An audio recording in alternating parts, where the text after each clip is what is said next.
Assalamualaikum. Welcome back to my YouTube channel. Today we are going to discuss endocrine system of invertebrates. इसमें हम सबसे पहले बात करेंगे पोरीफेरा की। पोरीफेरा में ना तो एंडोक्राइन ग्लैंड्स होते हैं, ना ही न्यूरॉन्स होते हैं और ना ही न्यूरोसेक्रीटरी सेल्स होते हैं, यानी तीनों चीज़ें नहीं होती। एंडोक्राइन ग्लैंड्स भी नहीं होते, न्यूरॉन्स भी नहीं होते और न्यूरोसेक्रीटरी सेल्स भी नहीं होते। जबकि नाइडेरियंस की बात करें तो नाइडेरियन के नर्व रिंग में एक हार्मोन मौजूद होता है, ठीक है। उसे हम क्या कहते हैं? Growth promoting hormone. उसका काम क्या होता है? तीन उसके काम होते हैं। बडिंग में इन्वॉल्व होता है, रीजनरेशन में इन्वॉल्व होता है और ग्रोथ में इन्वॉल्व होता है, ठीक है। फॉर एग्जांपल हम एक मीडियम लेते हैं, ठीक है, उसमें हम फ्रेगमेंट्स डाल देते हैं हाइड्रा के और उसमें हम हार्मोन डाल देते हैं ग्रोथ प्रमोटिंग हार्मोन।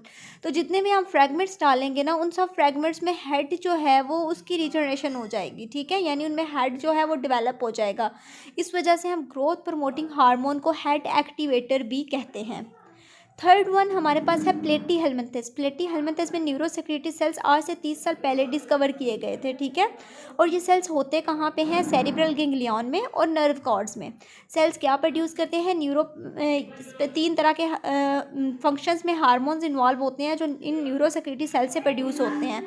वो कौन कौन से फंक्शंस हैं? रीजनरेशन, एसेक्सुअल रिप्रोडक्शन और गुनेड मैचुरेशन, ठीक है। इसके अलावा ये कंट्रोल करते हैं शेडिंग ऑफ प्रोग्लॉटिड्स, जो उनके रिप्रोडक्टिव पार्ट होते हैं उनकी शेडिंग को भी ये कंट्रोल करते हैं। और इसके साथ साथ इनिशिएट करते हैं स्ट्रोबलाइजेशन। स्ट्रोबलाइजेशन क्या होता है? एसेक्सुअल रिप्रोडक्शन की एक फॉर्म है इन फ्लैटफॉर्म्स। उसके बाद निमर्टियंस हैं। निमर्टियंस होते हैं वो हाईली कम्प्लेक्स हैं देन प्लेटीहेलमिंथस से। इनमें लार्ज ब्रेन होता है, डॉर्सल और वेंट्रल पेयर ऑफ गैंग्लिया होते हैं जो आपस में जुड़े होते हैं नर्व रिंग से। और इसमें ये जो है ना गैंग्लिया, ये प्रोड्यूस करते हैं आप कह सकते हैं न्यूरोपेप्टाइड्स। सॉरी, इसमें ना न्यूरोपेप्टाइड्स होते हैं जो कि स्पेसिफिक हार्मोन्स प्रोड्यूस करते हैं, ठीक है, और जो कि दो चीज़ों को कंट्रोल करते हैं, गोनेडल डेवलपमेंट और वाटर बैलेंस को रेगुलेट करते हैं। नेक्स्ट है नीमाटोड्स। नीमाटोड्स में एंडोक्राइन ग्लैंड्स तो नहीं होते लेकिन न्यूरोसेक्रेटरी सेल्स होते हैं, ठीक है। और उनका काम क्या होता है? वो एक डाइसिस को कंट्रोल करते हैं, यानी जो शेडिंग होती है ना ओल्ड क्यूटिकल की, उसको कंट्रोल करते हैं। ये क्या करते हैं कि जैसे ही न्यू क्यूटिकल प्रोड्यूस होती है ना, तो न्यूरोपेप्टाइड्स जो होते हैं वो रिलीज़ हो जाते हैं। वो स्टिमुलेट करते हैं एक्सक्रीटरी ग्लैंड को कि वो क्या रिलीज़ करें? Leucine amino peptidase. Leucine amino peptidase क्या करता है कि ये आ जाता है बिटवीन द ओल्ड और न्यू क्यूटिकल, ठीक है। यहाँ पे क्या होता है कि फ्लूइड की अकोमोलेशन हो जाती है और ओल्ड और न्यू क्यूटिकल जो होते हैं वो फ्लूइड इनको सेपरेट कर देता है।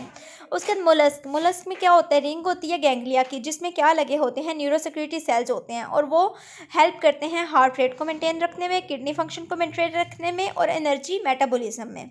इसके अलावा अगर हम लैंड स्नेल हेलिक्स की बात करें, उसमें एक हार्मोन होता है जो स्पर्मेटोजेनेसिस को स्टिमुलेट करता है।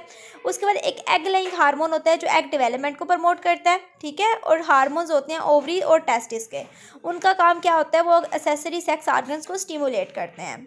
इसके अलावा ग्रोथ हार्मोन होता है जो सेल ग्रोथ को कंट्रोल करता है। इसके अलावा ऑक्टोपस में ऑप्टिक ग्लैंड होता है जो एग डेवलपमेंट को, स्पर्मेटोगोनिया की प्रोलिफरेशन यानी मल्टीप्लिकेशन को और सेकेंडरी सेक्सुअल कैरेक्टर्स की डेवलपमेंट को कंट्रोल करता है।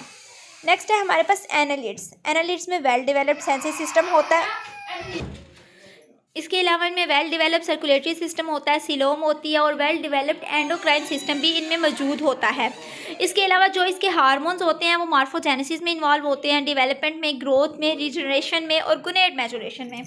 पॉलीचेट्स की अगर हम बात करें तो उसमें जिविनाइल हार्मोन होता है जो गुनेड को डेवलपमेंट को इनहिबिट करता है और ग्रोथ को स्टिमुलेट करता है। गुनैडोट्रोपिन होता है जो एग डेवलपमेंट को स्टिमुलेट करता है। इसके अलावा ओस्मो रेगुलेटरी हार्मोन होता है, ठीक है। हाइपरग्लाइसीमिक हार्मोन होता है जो हाई ब्लड ग्लूकोज लेवल को मेंटेन करता है, ठीक है। तो ये बेसिकली एनालिड्स की हम बात कर रहे थे। इसके बाद आर्थ्रोपोड्स का जो हम एक सेपरेट वीडियो में देखेंगे।